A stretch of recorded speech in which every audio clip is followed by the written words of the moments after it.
안녕하십니까, 이용태입니다. 이번 시간은 파티큘러에 대해서 알아보는 시간을 갖도록 하겠습니다.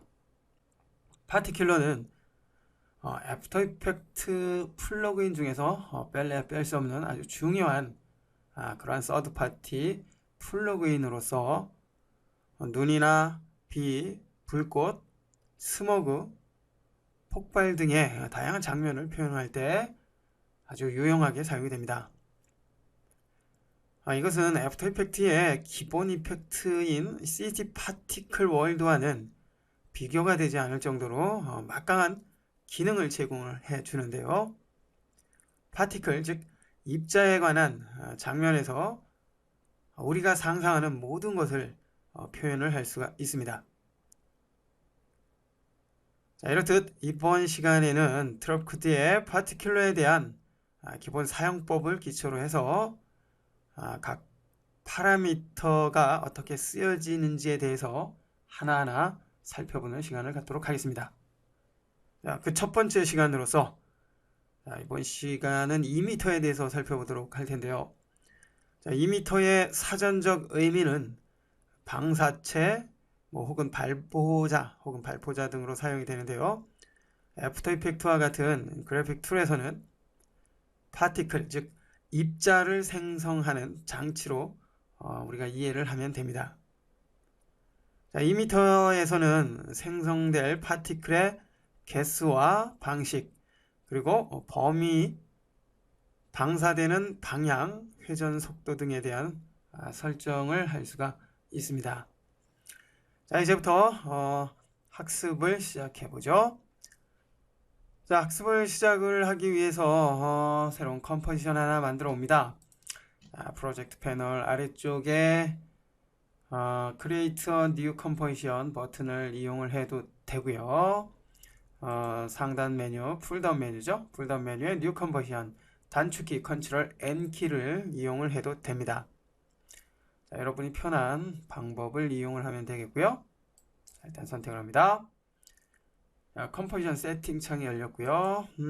자, 이번에 컴포지션의 이름은 파티큘러라는 이름 지정을 해서 사용을 해주고요. 자, 크기는 현재 1920에 1080으로 되어 있는데 작업을 하는 데는 즉 학습을 하는 데는 좀 너무 큰 것 같습니다. 그죠? 실제로는 이보다 훨씬 좋은 품질로 작업을 하는 경우도 있지만 지금은 학습이 목적이기 때문에 원활한 학습을 위해서 조금 작은 크기로 해봅니다. 프리셋을 이용해서 설정을 해보죠. HDV 720에 29.97 자, 요 규격을 사용을 해보죠. 선택을 했고요. 선택을 하니까 1280에 720으로 바뀐 것을 알 수가 있습니다. 자, 그리고 작업 시간 설정을 해주기 위해서 듀레이션을 현재는 30초로 되어 있는데요. 한 10초만 사용을 해 봅니다. 자, 그리고 그 밖에는 기본 설정 그대로 사용을 해 보죠. 자, 설정이 끝났다면 OK 버튼을 눌러서 컴포지션을 하나 만들어 줍니다. 자, 이제 컴포지션이 만들어졌기 때문에 파티큘러 효과를 적용하기 위한 레이어를 하나 만들어 줘야 되겠죠. 레이어를 만들어주기 위해서 레이어에 new solid 레이어 하나 만들어줍니다. 단축키는 컨트롤 Y입니다. 됐고요. 자, 솔리드 레이어의 이름 역시 설정을 해줘야 되겠죠. 자, 이번에도 역시 파티큘러라는 이름 그대로 사용을 합니다. 자, 규격은 현재 컴포지션과 동일하게 해주고요. 자, 색깔은 특별한 의미가 없습니다. 자, OK 해서 적용을 해주고요. 자, 그러면 파티큘러가 적용이 될 솔리드 레이어가 하나 만들어졌습니다. 자, 이제 만들어진 솔리드 레이어의 파티큘러 효과를 적용을 해줘야 되겠죠. 적용을 하기 위해서 선택을 해주고요. 자, 그리고 이펙트의 트랩 코드 파티큘러를 적용을 합니다. 지금의 트랩 코드는 상용화되어 있는 그런 서드 파티 플러그인이기 때문에 설치를 해야지만이 지금 같은 이펙트 메뉴에서 사용을 해줄 수가 있습니다. 뭐 설치하는 방법은 뭐 다들 아실 것 같고요. 만약 설치를 하지 못하는 분, 처음 하시는 분들은 뭐 파티큘러 설치에 대한 그 짧은 강좌 이용을 해 주십시오. 자, 이번 시간에 사용할 파티큘러를 적용을 해 봅니다. 자, 그러면 파티큘러가 적용이 된 것을 알 수가 있고요. 자, 적용된 요 상태를 확인을 해 보기 위해서 타임 마커, 즉 current time indicator라는 요 파란색 헤드를 좌우로 드래그 해보면 자, 이렇게 중심을 기준으로 해서 파티클이 이렇게 방출되는 것을 알 수가 있습니다. 자, 기본적으로 파티큘러가 적용되면 이와 같이 아주 단순한 상태로 파티클이 표현이 되는 것을 알 수가 있고요. 자, 이제 다양한 설정을 통해서 지금의 파티클의 속성을, 즉 상태를 다양하게 표현을 해보도록 하겠습니다. 자, 이펙트 컨트롤 패널을 보면 적용한 파티클러 효과에 설정을 할 수 있는 다양한 파라미터들이 보입니다. 파티큘러는 총 8개의 파라미터 항목으로 나눠지는데요. 맨 쪽에 이걸 레지스터는 뭐 항목이라고 포함을 할 수는 없죠. 자, 근데 레지스터가 어떤 건지 잠깐 한번 살펴봐야 되겠죠. 일단 열어줍니다. 자, 그럼 레지스터 버튼이 있는데요. 선택을 해봅니다. 자, 그러면 레드 자이언트 소프트웨어 레지스토레이션 창이 나타났는데요. 현재 사용이 되고 있는 파티큘러의 인증 번호죠. 인증 번호를 이렇게 보여주고요. 인증 번호가 없다면 정상적으로 사용할 수 없기 때문에 이렇게 정품처럼 사용을 하기 위해서는 인증 번호가 반드시 필요합니다. 인증 번호가 입력됐다면 돈 버튼을 클릭해서 인증을 하면 되겠고요. 자, 이제부터 파티클 생성 장치인 이미터에 대해서 알아보도록 하겠습니다. 자, 이미터 맨 위쪽에 있죠. 자, 이미터를 열어줍니다. 자, 이미터를 열어보면 다양한 파라미터들이 있는데요. 먼저 맨 위쪽에 파티클 세크에 대해서 알아봅니다. 파티클 세크는 파티클 즉 입자의 개수를 설정을 해주는데요. 현재는 100이라는 수치가 사용이 됩니다. 자, 여기서 이 값을 좀 늘려볼까요? 한 500 정도로 늘려봅니다. 자, 파티클의 개수가 늘어난 것을 알 수가 있죠. 자, 이전보다 양이 훨씬 증가된 것을 알 수가 있고요. 때론 파티클의 개수가 지나치게 많아지면 시스템 속도가 느릴 수 있기 때문에 주의를 해야 되겠고요.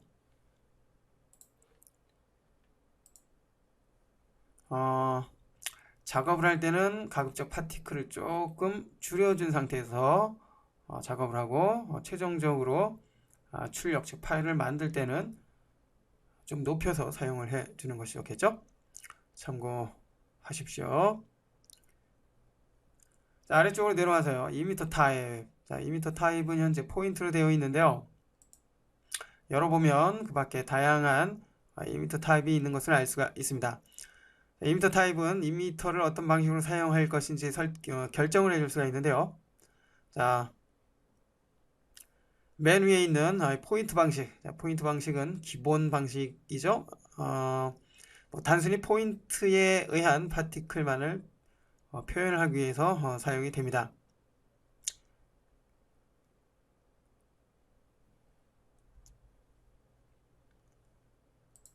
자, 여기서 잠깐 아래쪽으로 내려와서 벨로시티에 대해서 잠깐 살펴봅니다. 자, 벨로시티는 2m, 즉 파티클이 분출되는 속도를 설정을 해주는데요. 자, 기본적으로 100으로 되어 있죠.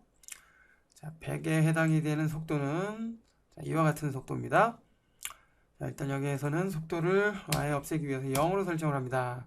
자, 0으로 설정하면 속도가 없기 때문에 이렇게 분출이 되지가 않습니다. 자, 정지된 상태라고 이해를 해주면 되겠죠. 자, 이제 다시 벨로시티를 기본값인 100으로 설정해서 다시 속도를 느껴지도록 해주고요.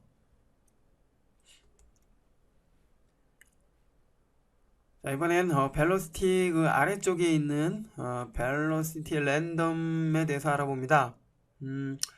자, 벨로시티 랜덤은 분출되는 파티클의 속도를 규칙적으로 표현할 때 사용이 되는데요. 죄송합니다. 불규칙적으로 사용할 때 사용이 되죠. 현재 20으로 되어 있는데요. 20% 정도 불규칙적인 속도를 유지한다는 것입니다. 자, 가령 벨로시티를 0으로 설정을 하면 파티클이 분출이 되는 속도가 일정하게 표현이 되고요. 여기서 속도를 50%로 늘리면 100분율을 기준으로 해서 50% 정도 파티클이 분출되는 속도가 이렇게 랜덤하게 즉 불규칙적으로 표현이 됩니다. 자, 이럴 때 사용하는 것이 벨로시티 랜덤이라는 거 기억하시고요. 다시 초기값인 20으로 설정을 해줍니다. 자, 그리고 계속해서 아래쪽에 벨로시티 디스트리뷰션 벨로시티 디스트리뷰션은 분출되는 파티클들을 분배할 때 사용이 되는데요. 자, 현재는 0.5죠. 0.5로 했을 때는 이와 같이 거의 뭐 획일화돼서 표현이 되지만 숫자를 높여봅니다. 한 5 정도로 높여봅니다. 자, 높여서 확인을 하면 설정된 값에 의해 일정한 분포로 나눠져서 분출이 되는 것을 알 수가 있습니다. 자, 여기서 숫자를 좀 더 늘려볼까요? 한 20. 5가 최대 수치네요. 자, 줄였을 때의 모습과 비교를 해봅니다. 그러면 줄였을 때의 모습 차이가 있죠?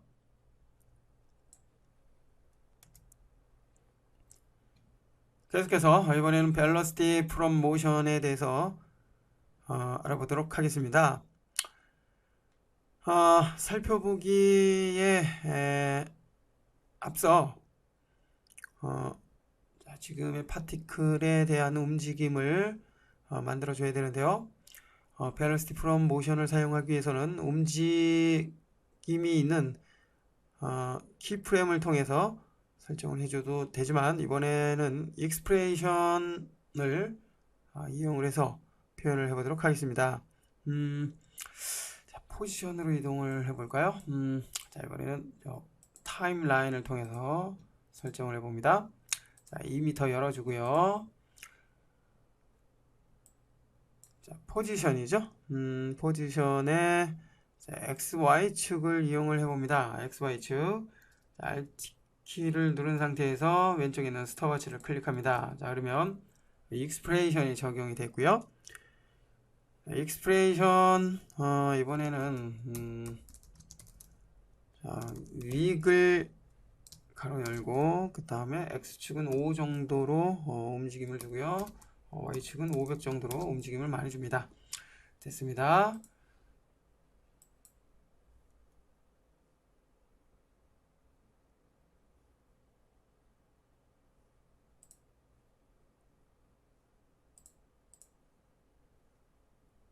자, 스패닝에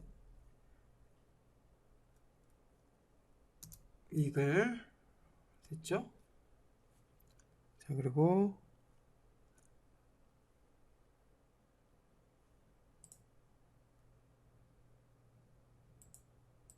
뭐가 잘못됐나요?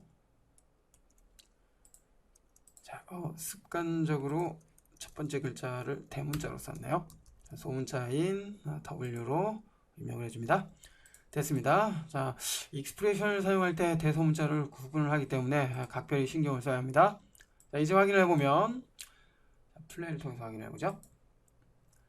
자, 위글 익스프레션에 의해서 파티클들이 이렇게 그죠? 자유자재로 움직이는 것을 알 수가 있습니다.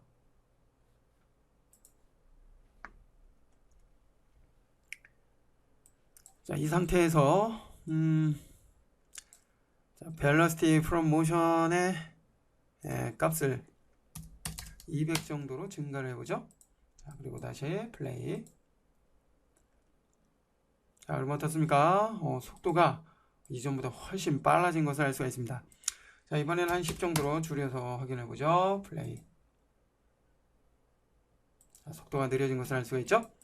자, 이렇듯 애니메이션이 적용이 된 파티큘러, 즉 2m의 속도를 velocity from motion을 통해서 설정을 해줄 수 있다는 거 알 수가 있었습니다.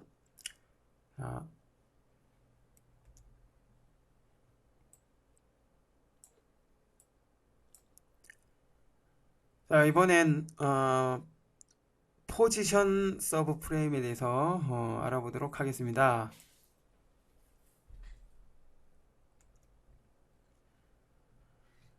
포지션 서브 프레임은 움직이는 파티클의 경로를 부드럽게 또는 거칠게 표현할 때 사용이 되는데요.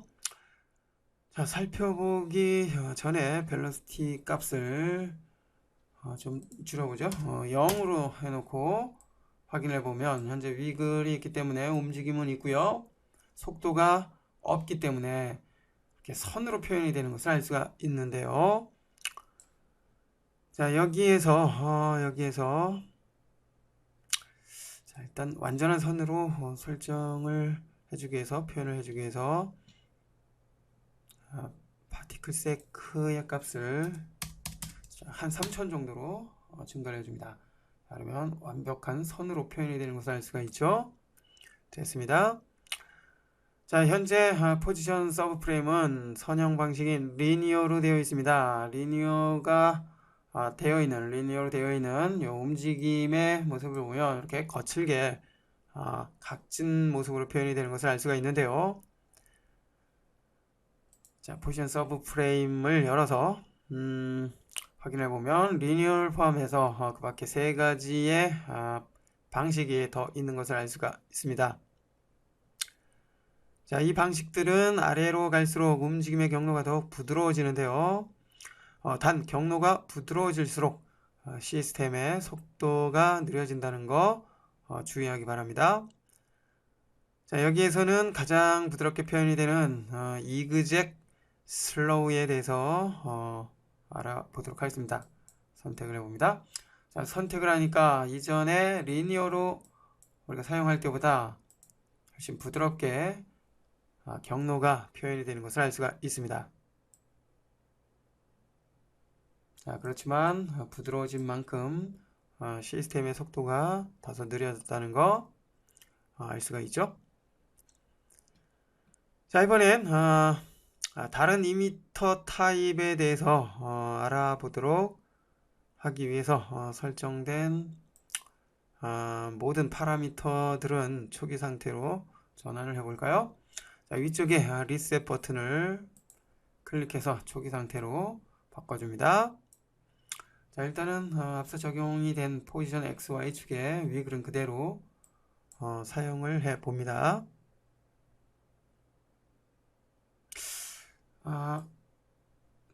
자, 일단은 끄고 해야 되겠네요. 죄송합니다. 자, 끄고 해봅니다. 자, 꺼주기 위해서 역시 Alt키 누른 상태에서 포지션 XY 왼쪽에 있는 스톱워치를 클릭. 자, 그러면 앞서 적용이 됐던 익스프레이션이 삭제가 된 것을 알 수가 있고요. 자, 이제 2m 타입을 박스로 설정을 해 봅니다. 박스. 자, 박스로 설정을 하면 2m의 그 볼륨이죠. 즉 공간이 박스 형태로 사용이 되는데요. 자, 여기에서 아래쪽으로 좀 내려와서 2m 사이즈 XYZ축의 크기를 좀 설정을 해 보도록 하겠습니다. X는 한 800 정도로 해보고요. 800. 그러면 X축이 800에 해당이 되는 크기대로 설정이 됐고요. 그 다음에 이번엔 Y축은 한 500 정도로 해봅니다. 500. 자, 이렇게 커진 것을 알 수가 있죠. 자, 그리고 Z축이죠. Z축은 한 600 정도로 해봅니다. Z축은 깊이에 해당이 되는 것이기 때문에 지금처럼 평면적인 상태에서는 확인을 할 수가 없죠. 확인을 할 수가 없고요. 약간 이렇게 회전을 했을 때 보여지는데 잠시 후에 살펴보기로 하고요. 자, 그리고 파티클의 개수 좀 증가를 해봅니다. 몇 개 정도 해볼까요? 5,000개 정도 해봅니다. 파티클의 개수가 증가된 것을 알 수 있고요. 역시 박스 형태의 파티클로 표현이 되는 것을 알 수가 있습니다. 자, 여기에서 X, Y, Z 로테이션의 값을 설정을 해보면 이렇게 설정을 해보면 회전이 되는 것을 알 수가 있죠. 회전이 되는 모습 보니까 입체적인 형태의 박스 공간인 것을 알 수가 있죠. 뭐 우주의 별이나 뭐 이런 것들 표현할 때 아주 유용하게 사용할 수 있겠네요. 뿐만 아니라 파티큘러는 아주 다양한 표현을 할 수 있기 때문에 여러분이 파티큘러를 완전히 인지를 한 다음에 여러분이 원하는 표현을 하길 바랍니다. 자, 일단은 자, 이 상태로 해주고요. 자, 이번에는 카메라를 통해서 지금 이 파티큘러의 2m의 방향을 설정을 해보도록 하겠습니다. 파티큘러는 지금처럼 입체적인 그러한 표현을 해줄 수 있기 때문에 카메라에 영향을 받게 되는데요. 카메라를 하나 만들어 보죠. 레이어에 뉴 카메라를 하나 적용해 주고요. 기본 카메라 사용을 해볼까요? 자, 50mm로 사용을 해봅니다. 자, 오케이. 적용이 됐고요. 자, 이제 카메라가 적용이 됐기 때문에 카메라 툴을 사용을 해서 유니파이드 카메라 툴이죠. 선택을 해서 컴포지션에서 제어를 해봅니다. 자, 클릭 드래그해서 회전을 해보면 카메라를 통해서 이렇게 파티큘러의 2m 공간이 이렇게 제어가 된다는 거 알 수가 있습니다.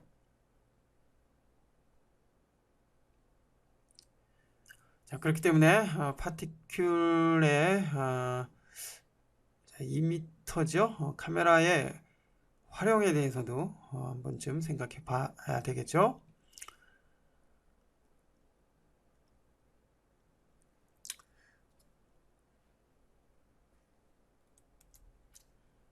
카메라에 대한 확인이 끝났다면 컨트롤 Z 키를 눌러서 카메라 툴에 대한 언두를 해주고요. 파티큘러를 다시 한번 선택을 해줍니다. 자, 여기에서의 수치는 일단 여기선 한 50 정도로 해주고 여기는 한 20 정도로 설정을 해서 이 상태에서 다음 작업을 진행을 해 보도록 하겠습니다.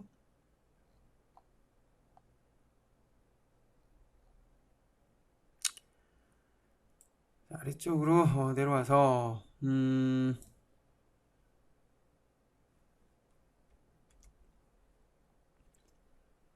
자, 이번에는 파티클이 나타나기 시작하는 시간, 즉 프레임에 대한 설정을 하기 위해서 이미션 엑스트라에 대해서 알아보도록 하겠습니다. 자, 열어줘야 되겠죠? 자, 열어줍니다. 맨 위쪽을 보면 프리런이라고 있습니다. 프리런 현재 0으로 되어 있죠. 0으로 됐다는 것은 파티클이 분출이 되는 시간이 0부터 시작이 된다는 것을 의미합니다. 자, 여기서 한 10 정도로 한번 설정을 해볼까요? 10 정도로 설정을 해서 확인을 해보면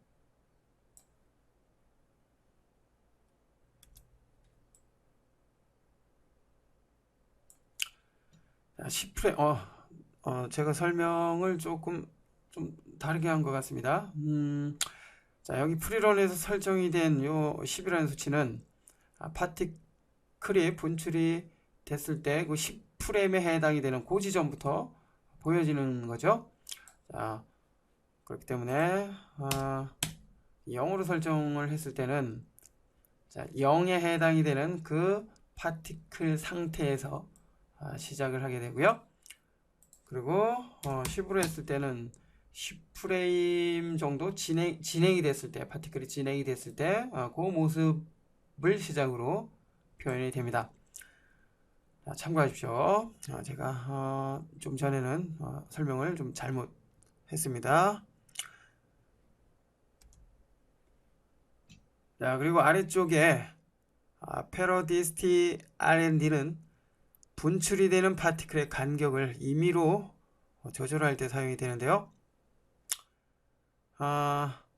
파티클이 분출이 어느 정도 됐을 때 설정을 해보면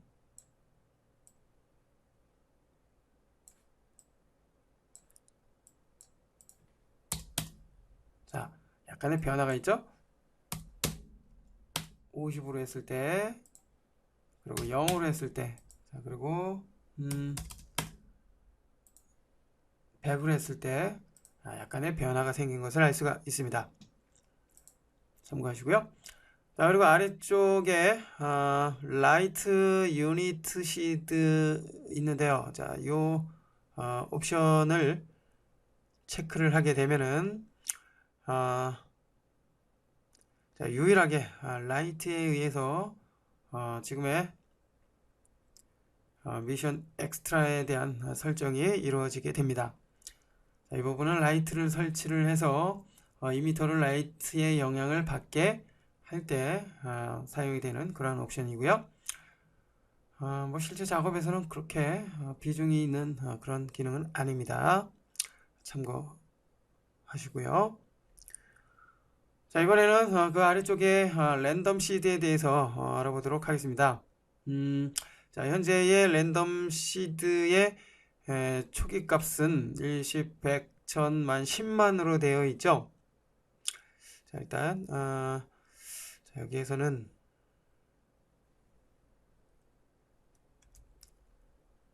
하나의 파티큘러를 복사를 해서 비교를 해봐야 될 것 같습니다. 자, 그렇게 하기 위해서 프리런은 0으로 해주고요. 그 다음에 자, 페로디스티 R&D 역시 초기값인 0으로 설정을 해줍니다. 됐죠? 자, 이 상태에서 파티큘러 솔리드 레이어를 하나 복제를 해줍니다. 컨트롤 D키 눌러서 하나 복제를 해주고요. 됐죠?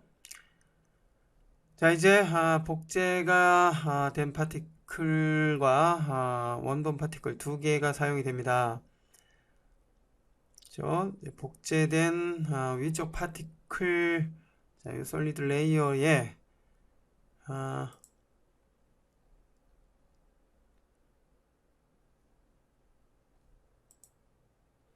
파티큘러 속성을 설정을 해보도록 하겠습니다. 자, 이펙트 컨트롤에서 설정을 해줘야 되겠죠. 여기에서는 랜덤 시드를 0으로 설정을 해봅니다. 0. 자, 그러면 이제 뭔가 변한 것을 알 수가 있죠. 원본과 지금의 복제본이 랜덤 시드가 다르기 때문에 다르게 표현이 되는 것을 알 수가 있습니다. 자, 여기서 보다 확실하게 구분을 해주기 위해서요.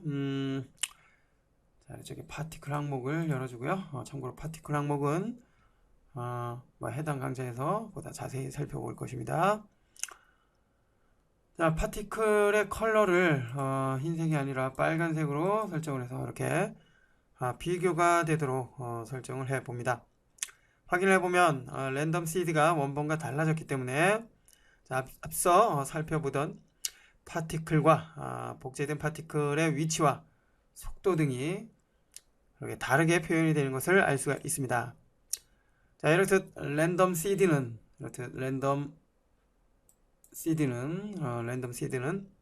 파티클이 나타나는 위치와 속도 등을 원하는 상태로 재설정, 즉 표현을 하고자 할 때 사용이 되는 그러한 기능이라는 거 알 수가 있었습니다. 자, 이제 랜덤 CD에서 살펴봤기 때문에 복제된 파티큘러는 삭제합니다. 딜리트 키 눌러서 삭제를 해주고요. 자, 다시 원본 이 파일을 그대로 사용을 해 봅니다.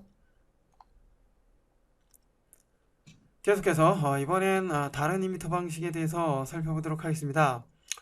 자, 이미터 타입을 이번엔 스피어로 해볼까요? 스피어는 박스와는 다르게 공처럼 둥근 공간을 표현할 때 사용이 됩니다.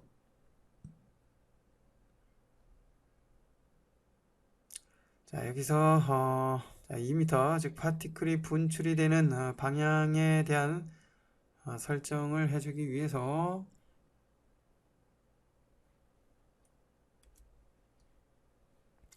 디렉션을 자, 일정한 방향으로 분출이 되기 위한 디렉셔널로 설정을 해줍니다. 자, 이렇게 하면 파티클이 특정 방향으로 분출이 되게 됩니다. 자, 벨러시티의 속도를 좀 증가를 해서 표현을 해보죠. 한 350 정도로 증가를 해주고요.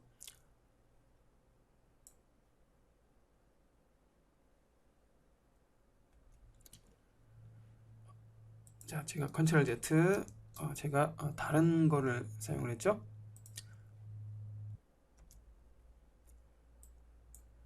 자, 벨러시티를 350 정도로 늘려줍니다.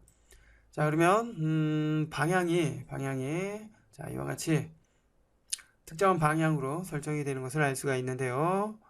지금의 방향은 로테이션을 통해서 설정을 합니다. 자, 뭐 0으로 해주고요. 그 다음에 자, 뭐 Y 로테이션은 뭐 이렇게 바꿔보면 자, 그 방향으로 이렇게 파티클이 분출이 되는 것을 알 수가 있죠. 자, 이와 같이 다이렉셔널을 사용하면 특정한 방향으로 파티클이 분출이 되는 것을 알 수가 있습니다.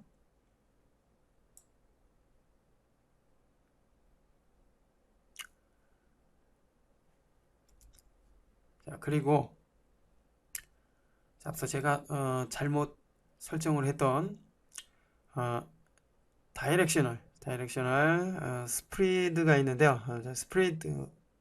다이렉셔널 스프리드는 마치 분무기를 통해서 파티클이 뿌려지듯이 흩어지는 그 범위, 즉 힘을 조절을 해줄 수가 있습니다. 현재 20으로 되어 있는데요. 0으로 해준 상태에서 자, 그리고 자, 일단 여기 모든 값을 0으로 설정을 해줍니다. 자, 그리고 확인해 보면 자, 이와 같은 힘에 의해서 뿌려지는 것을 알 수가 있고요. 일단 100으로 설정을 해봅니다. 해보면 자, 뿌려지는 속도, 즉 힘이 강해진 것을 알 수가 있죠. 자, 여기서 특정 방향을 한번 설정을 해볼까요? 자, 이렇게 방향을 설정을 해서 특정 방향으로 뿌려지도록 해봅니다. 일단 0으로 해주고 힘이 약했을 때는 자, 이와 같이 지정된 방향으로 뿌려지지만 힘이 강해질수록 사방으로 이렇게 흩어지는 것을 알 수가 있습니다.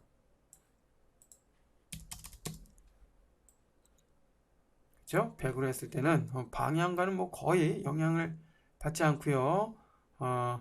다이렉셔널 스프레드의 힘에 의해서 이렇게 표현이 되는 것을 알 수가 있습니다. 자, 확인이 끝났다면 다시 디렉션 스프레드 값을 초기 값인 20으로 설정을 해주고요. 그리고 XY 로테이션 역시 0으로 설정을 해줍니다. 됐죠?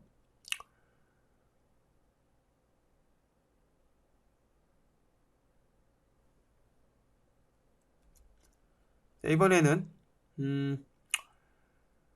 자, B 디렉션에 대해서 살펴보도록 하겠습니다.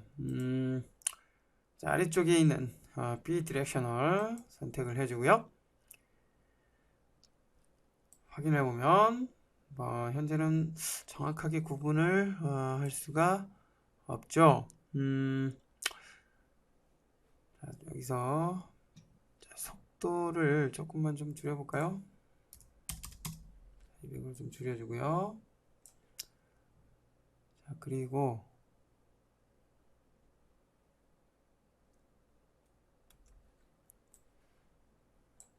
자, 지금의 B 디렉션은 양쪽으로 뻗어나가는 파티클을 표현할 때 사용이 되는데요. 자, 이렇게 회전을 해서 확인을 해봐야 되겠네요. 자, 확인해보면 자, 이렇게 양쪽으로 뻗어나가는 것을 알 수가 있습니다.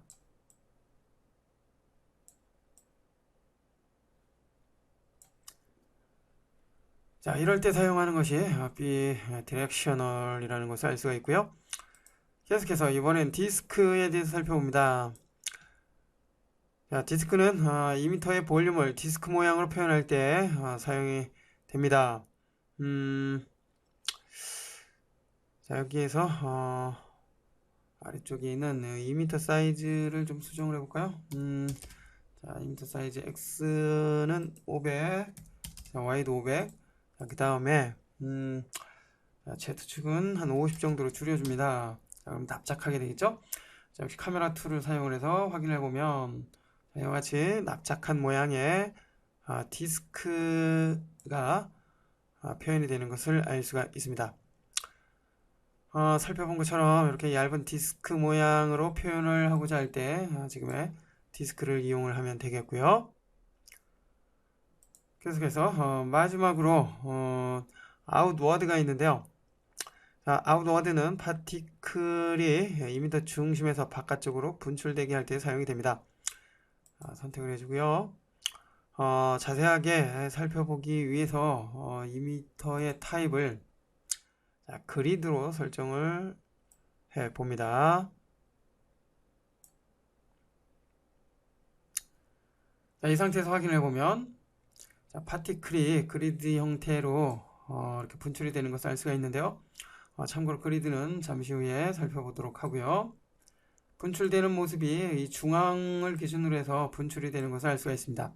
자, 만약 디렉션을 유니폼으로 설정하면 이와 같은 형태로 분출이 되지만 자, 각각의 차이가 있죠?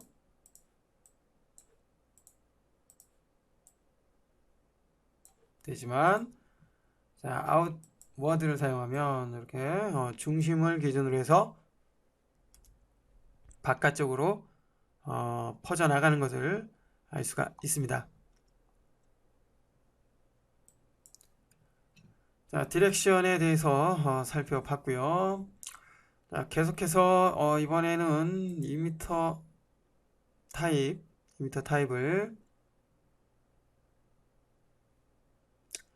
자, 라이트로 설정을 해서 살펴보도록 하겠습니다. 라이트 2m 타입을 설정을 하기 위해서 선택을 했는데요. 자, 현재 상태에서는 2m 타입을 라이트로 사용을 하기 위한 조명이 없기 때문에 조명을 설치를 해야 된다는 그런 메시지고요. 그리고 조명을 설치를 하면 조명의 이름은 2m라는 이름으로 사용을 해야 된다는 그런 메시지입니다. 자, 일단 OK 버튼을 클릭해서 적용을 해 줍니다. 자, 여기서 먼저 2m를 조명으로 사용하기 전에 살펴볼 것이 있는데요. 자, 옵션 항목으로 들어가 봅니다. 자, 옵션, 파란색 옵션 버튼을 클릭해서 열어보면 트랙코드 파티큘러라는 이름의 창이 열렸는데요. 자, 여기서 자, 라이트 2m를 보면 자, 현재 대문자 2자에 소문자로 형성이 되어 있는 2m라는 글자가 적용이 된 것을 알 수가 있습니다. 즉 2m를 라이트로 사용을 할 때 이와 같은 이름과 똑같이 사용이 된다는 것을 의미하죠. 만약 여기서 다른 이름을 사용한다면 역시 조명을 만들 때 사용이 되는 이름은 여기서 지정된 이름과 똑같이 사용이 돼야 된다는 겁니다. 자, 그리고 오른쪽을 보면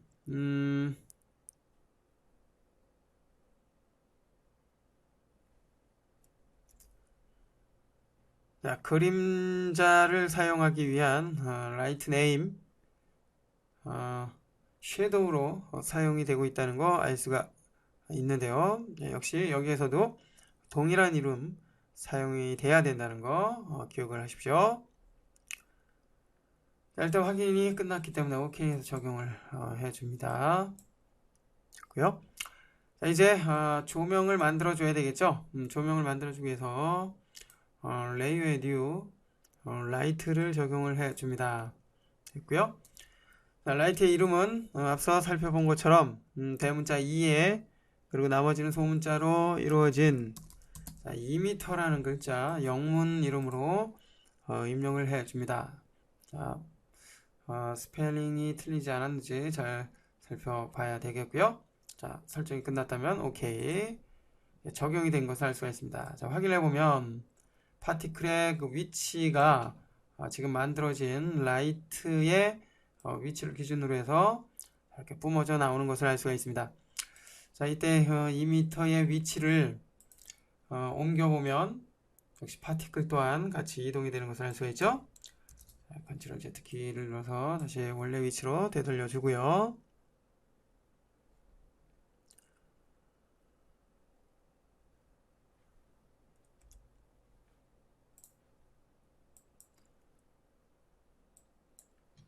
자, 계속해서 이번에는 레이어 이미터 타입에 대해서 살펴보도록 하겠습니다. 해주기 위해서 새로운 컴포지션이 하나 필요한데요. 레이어의 그 모습과 일치되는 그러한 파티클을 표현하기 위해 사용이 되는데요. 하기 위해서는 일반 레이어가 아닌 컴포지션 형태의 레이어로 이용을 해야 합니다.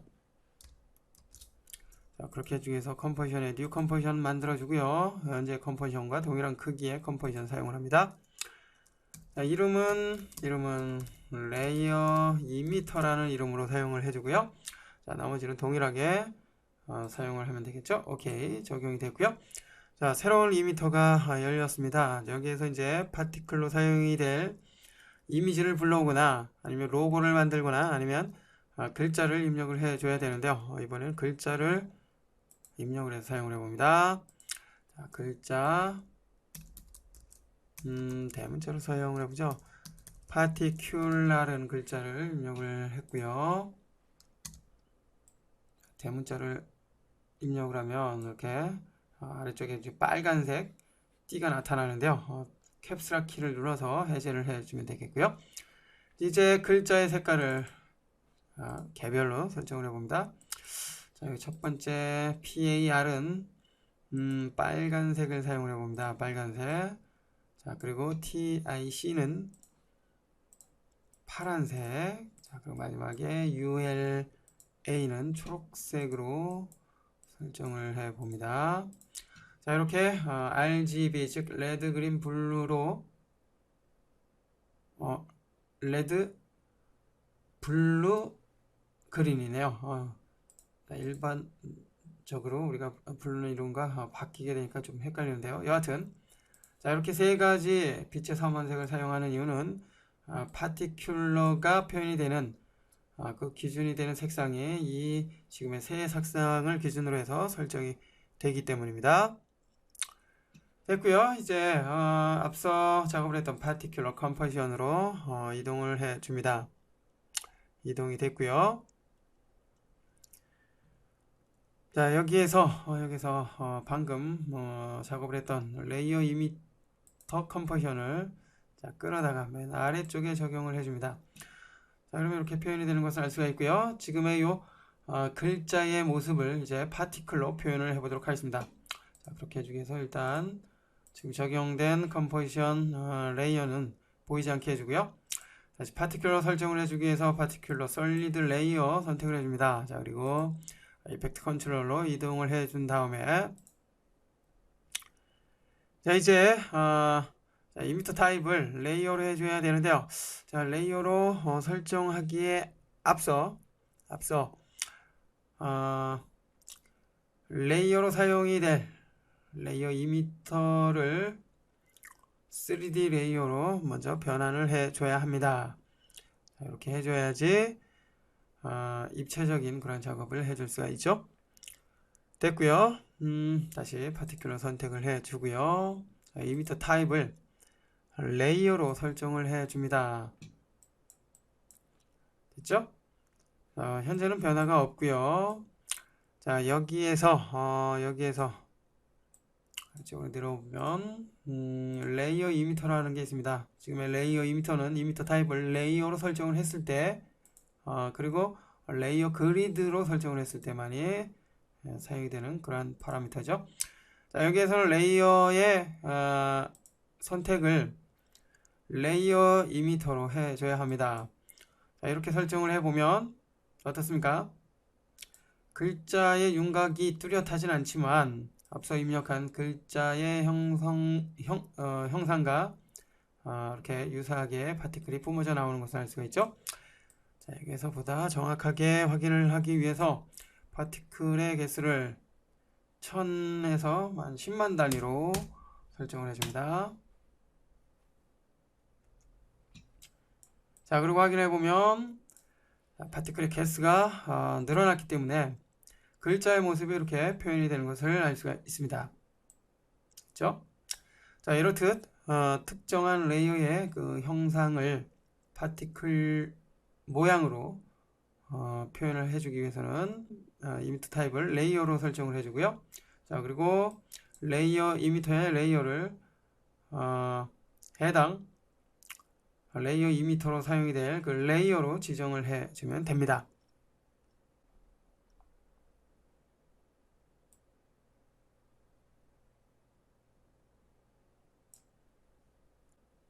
자, 방금 작업에서처럼 레이어를 이렇게 2m로 지정을 하면 2m의 위치에 대한 설정을 하기 위한 조명 레이어가 현재 레이어 2m의 이름과 동일한 조명 레이어가 자동으로 생성이 됩니다. 현재는 로크로 설정이 되어 있어서 사용을 할 수 없게 되어 있고요. 지금의 이 조명 레이어의 페런트를 보면 아래쪽에 있는 레이어 이미터로 지정이 된 것을 알 수가 있습니다. 즉 레이어 이미터를 설정을 하면 반영이 같이 된다는 것이죠. 참고하시고요. 자, 계속해서 이번에는 아래쪽에 레이어 이미터의 몇 가지 옵션에 대해서 즉 파라미터에 대해서 살펴보도록 하겠습니다. 자, 레이어 샘플링이 있는데요. 현재는 스틸로 되어 있고요. 그리고 커런트 타임, 그리고 파티클 버스 타임 세 가지 형태로 사용이 되는 것을 알 수가 있습니다. 자, 현재는 기본 상태인 스틸로 되어 있죠. 스틸은 레이어로 사용이 되는 컴포션에 해당이 되는 길이만큼만 파티클이 표현이 되는 방식입니다. 자, 그렇다면 살펴보기 위해서 스틸에 대해서 살펴보기 위해서 레이어 이미터로 이동을 해준 다음에 자, 길이를 좀 줄여볼까요? 한 10프레임 정도로 줄여줍니다. 그럼 10프레임 이후에는 글자의 모습이 보이지 않죠? 즉 지금 설정된 요 길이만큼 파티클이 표현이 되는 그 방식이 스틸 방식입니다. 그래서 설정을 해보면 확대를 해봅니다. 확대를 해서 10프레임을 벗어나면 이렇게 파티클의 모습이 더 이상 보이지가 않습니다. 자, 이럴 때 스틸 방식을 사용을 하게 되겠고요. 자, 그리고 두 번째 있는 파티클 버스 타임에 대해서 살펴봅니다. 선택을 해주고요. 자, 확인을 해보면 앞서 10프레임 길이만큼 줄였는데도 불구하고 지금의 파티클 버스 타임을 사용을 하니까 10프레임이 지난 그 시간에도 파티클이 표현이 되는 것을 알 수가 있습니다. 자, 이것은 지금의 파티클 버스 타임 방식이 자, 레이어 2m에서 설정한 요 길이와 상관없이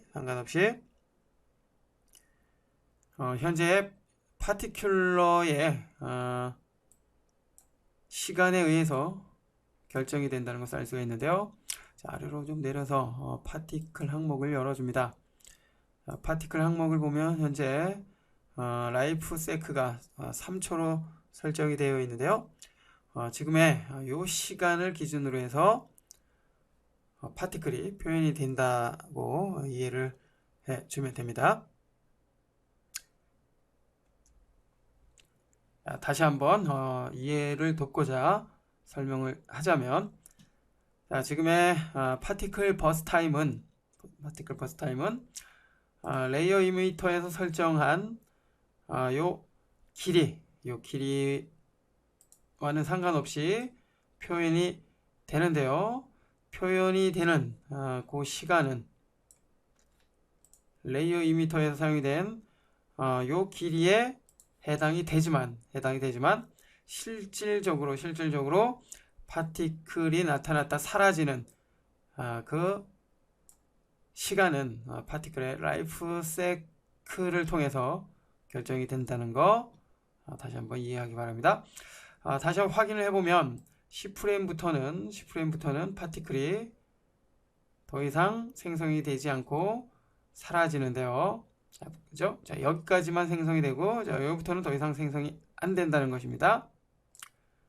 자, 그렇지만 파티클이 최종적으로 나타났다, 즉 출생했다, 죽는 그 시간은 라이프 사이클을 통해서 이루어진다는 거, 자, 다시 한번 기억을 하기 바라고요.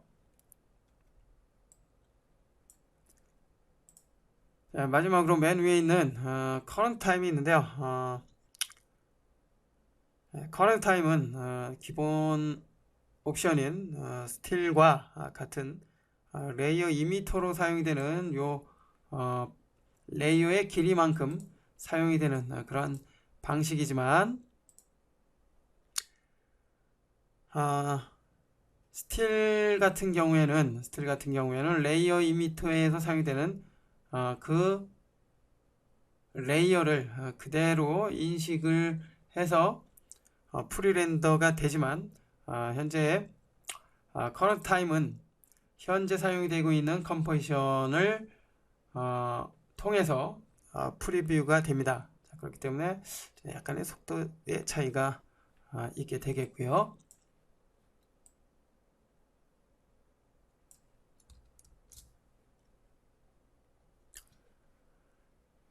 자, 계속해서 이번에는 아래쪽에 있는 레이어 RGB UCG에 대해서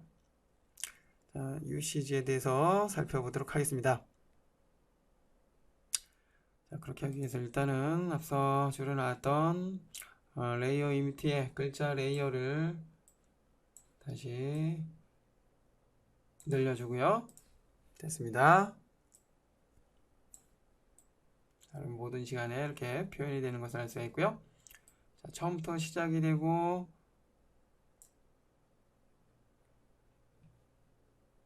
자, 지정된 파티클 세크에 의해서 삭제가 사라지게 되겠죠.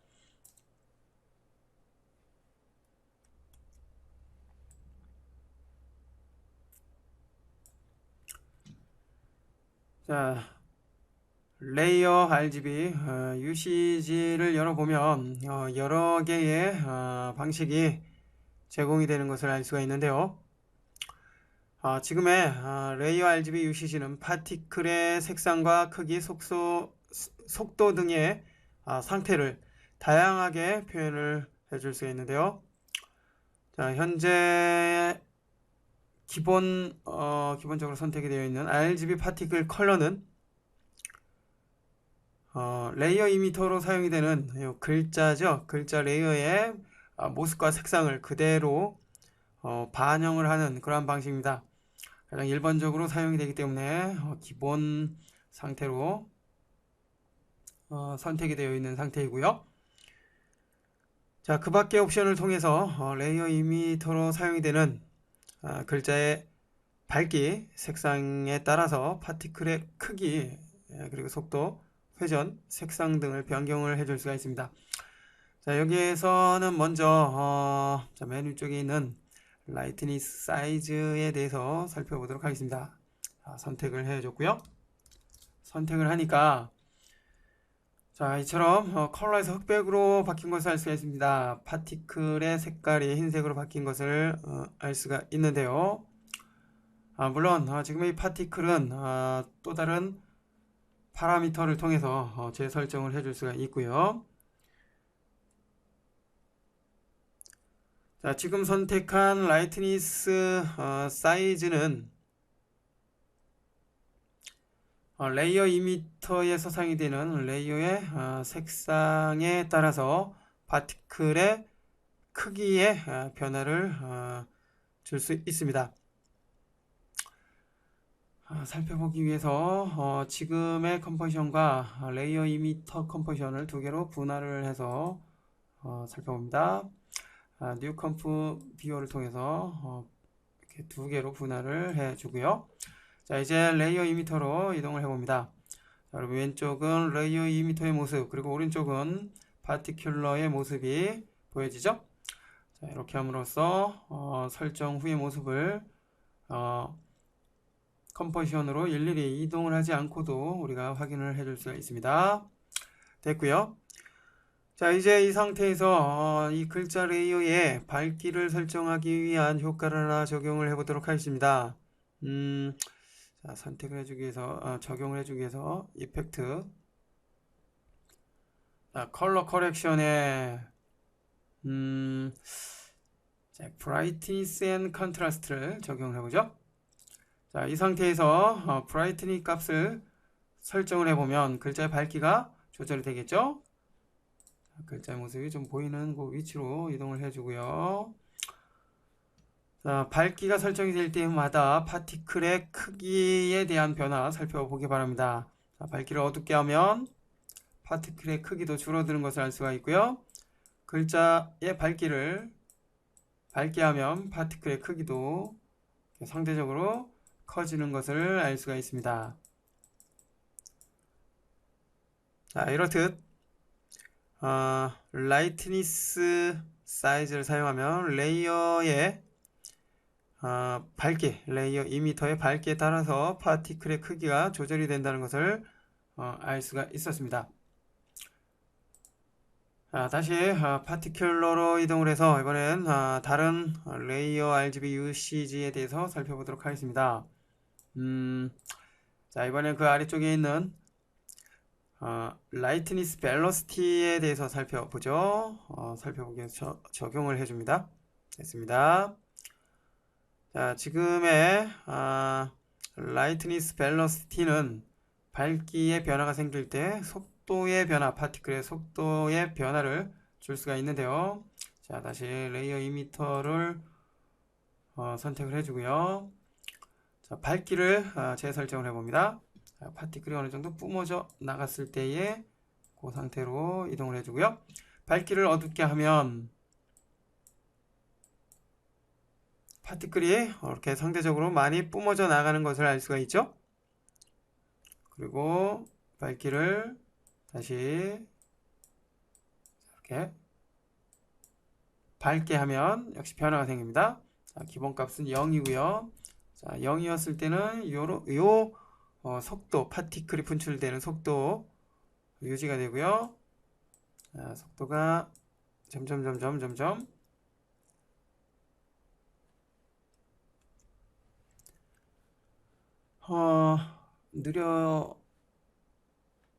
느려지기 좀 그죠? 조금 느려지는 듯한 느낌이 드는데요. 0에서부터 다시 한번 설정을 해봅니다. 자, 그리고 자, 이 상태로 이동을 해서요. 수치를 이렇게 높여줍니다.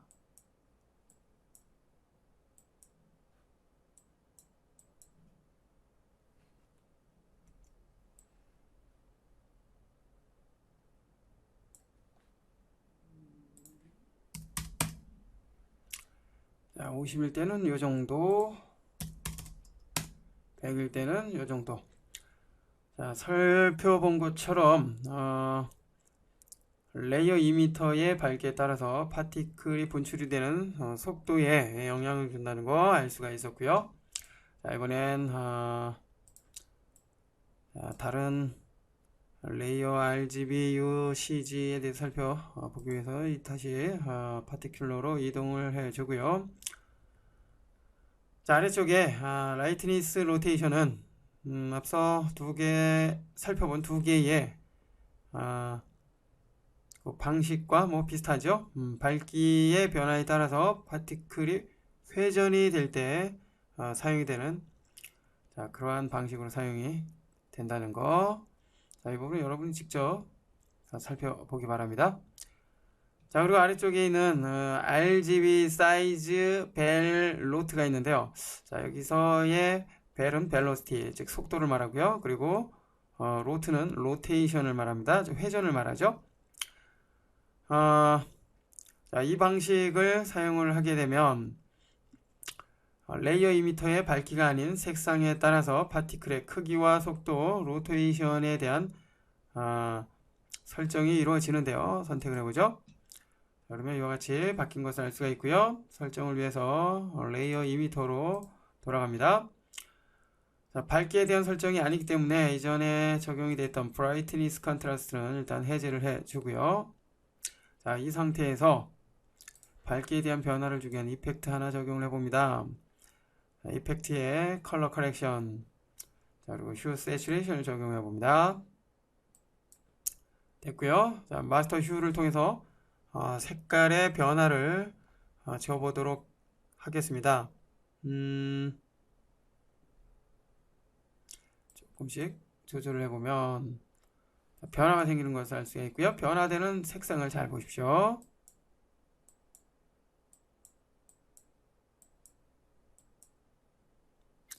파란색 계열은 파티클이 표현이 안 되는 것을 알 수가 있죠. 자, 반대로 빨간색에 가까울수록 파티클의 모습이 표현이 되고요. 그리고 파티클이 분출이 되는 속도가 빠르게 변화한다는 것을 알 수가 있습니다. 다시 말해서 빨간색에 가까울수록 파티클의 표현이 정확하게 표현이 되고요. 그 다음에 파란색에 가까울수록 파티클이 제대로 표현이 되지가 않게 됩니다. 자, 이번엔 다른 레이어 RGB UCG에 대해서 살펴보기 위해서 다시 파티큘러 컴포지션으로 이동을 한 다음에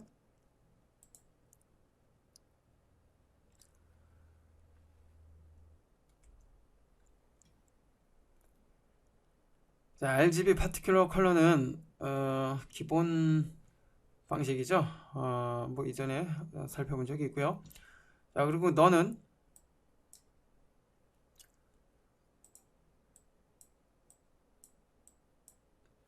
레이어 이미터에 사용이 되는 그 글자의 모습을 그대로 반영을 하는 단 색상은 반영이 되지 않습니다. 자, 그럼 그럴 때 사용이 됩니다.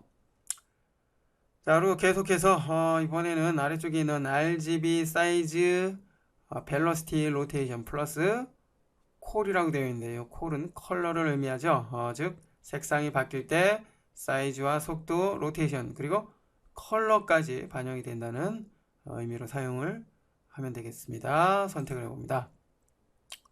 선택이 됐고요. 확인을 해보면 자, 이와 같이 표현이 되는 것을 알 수가 있는데요. 자, 여기에서 디렉션을 유니폼으로 이렇게 바꿔주고요. 됐습니다.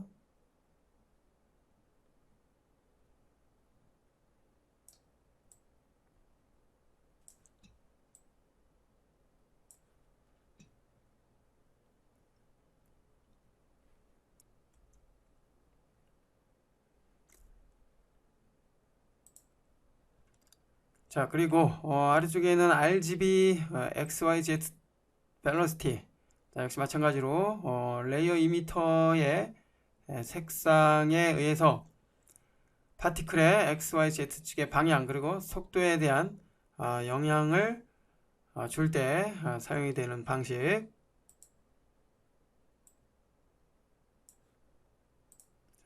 이동을 해서 색깔에 대한 변화를 주면 그죠? 차이가 있죠?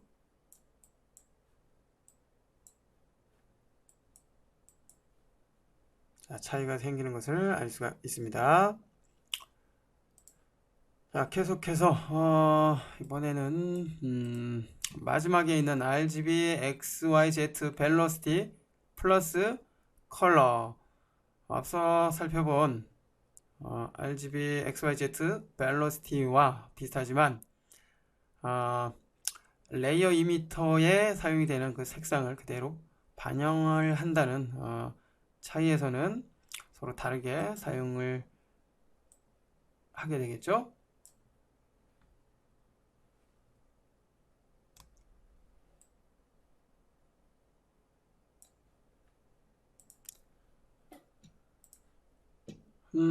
자, 앞서 적용이 됐던 이펙트는 뭐 삭제하거나 이렇게 꺼서 원래 상태로 그대로 해준 다음에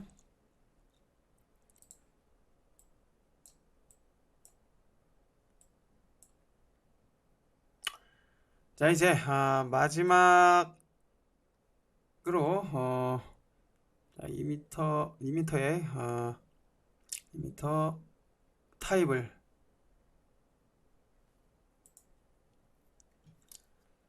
맨 아래에는 레이어 그리드로 설정을 해봅니다. 레이어 그리드는 앞서 잠깐 살펴본 그리드와 비슷하지만 단순히 그리드는 그리드 격자 모양으로 파티클이 분출이 되는 그러한 작업에 사용이 되지만 지금의 레이어 그리드는 레이어 즉 레이어 이미터에서 사용이 되는 그 이미지 즉 여기에서는 글자죠. 글자의 모양을 그리드 형태로 표현이 됩니다. 살펴보면 알겠지만 도트 형태 즉 점 형태로 표현이 되기 때문에 뭐 LED 전광판이나 이런 작업을 할 때 이런 표현을 할 때 유용하게 사용이 될 것입니다. 선택을 해보죠. 됐고요.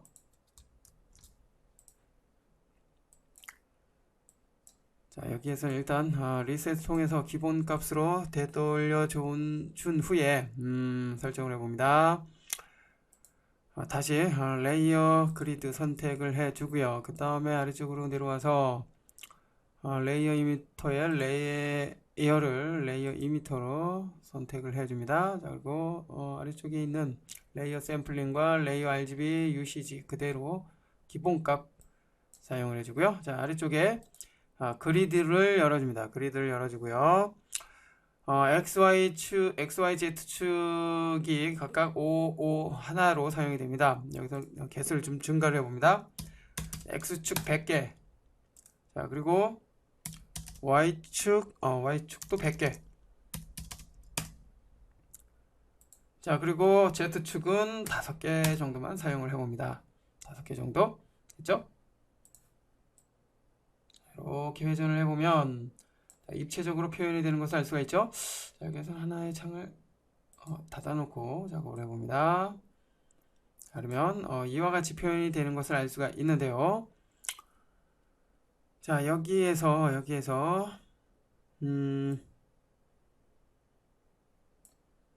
자, 파티클의 개수를 좀 증가를 해봅니다. 자, 5000개 정도로 증가를 해보고요. 자, 그리고 벨로시티를 0으로 사용을 합니다. 파티클이 분출이 되지 않고 그냥 정지된 상태로 보기 위해서죠. 자, 이 상태에서 이제 확인을 해보면 파티클이 이렇게 도트 형태로 표현이 되는 것을 알 수가 있습니다. 현재 파티클인 XY축이 100개로 사용이 되기 때문에 XY축에 100개의 파티클이 사용이 되고요. 그리고 Z축은 5개 사용이 되기 때문에 5개의 그 깊이 정도로 표현이 되는 것을 알 수가 있습니다. 가령 여기서 10개를 해주면 10개가 사용이 되죠. 자, 다시 5개로 되돌려 주고요. 됐습니다.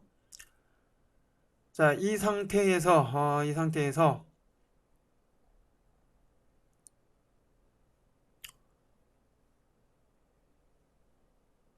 자, 타입에 대해서 살펴보도록 할까요?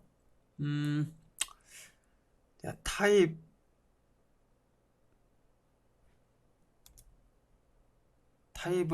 살펴보기 전에 자, 2m 사이즈 X가 있는데요. 자, 2m 사이즈 X는 요 나타나는 지금 요 이미지, 즉 글자의 두께를 설정을 해줄 수가 있습니다. 현재는 50이죠. 100으로 설정하면 자, 두께가 이렇게 더욱 두꺼워지는 것을 알 수가 있습니다. 최종적인 두께는 지금처럼 2m 사이즈 X축을 통해서 사용을 하면 되겠고요. 위쪽에 뭐 X, Y축은 비활성화되어 있기 때문에 설정을 할 수가 없습니다. 즉 현재 사용되는 요 이미지, 즉 글자의 크기 그대로 반영을 하기 때문이죠.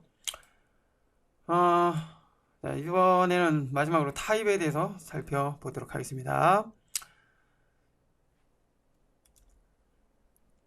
타입은 파티클을 주기적으로 분사할 것인지, 즉 분출할 것인지, 아니면 횡으로 그려지게, 즉 나타나게 할 것인지에 대한 설정을 해줄 수가 있는데요. 자, 여기서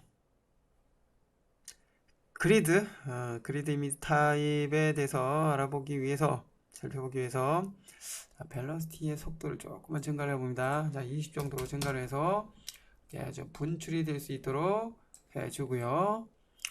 그 다음에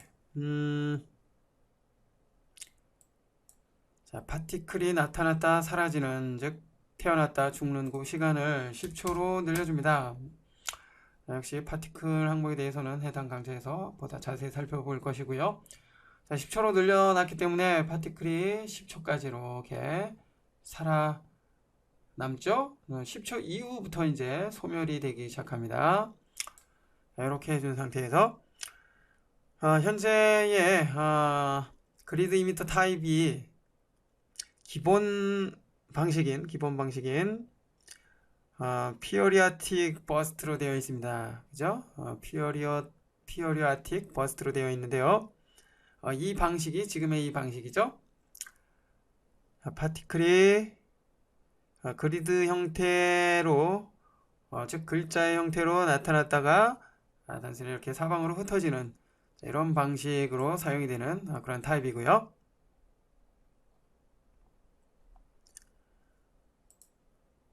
자, 그리고 하나가 더 있죠. 자, 트래버스 타입. 자, 트래버스 타입으로 바꿔 놓은 후에 확인을 해봅니다. 확인을 해보면 자, 이렇게 마치 LED 전광판처럼 이렇게 나타났다가, 그죠? 쭈루루 이렇게 횡으로 나타났다가 흩어지는 것을 알 수가 있습니다. 역시 흩어지는 이유는 벨로시티를 약간 높여놨기 때문이죠. 자, 흩어질 때의 모습 계속 확인을 해보면 그 다음에 모습이, 그 다음에 글자가 또다시 이렇게 횡으로 나타나는 것을 알 수가 있죠. 자, 이렇듯 트래버스 타입을 사용을 한다면 설정이 된, 어디 있나요? 자, 설정이 된 파티클 인 Z축 값을 기준으로 해서 반복적으로 나타나는 것을 알 수가 있습니다.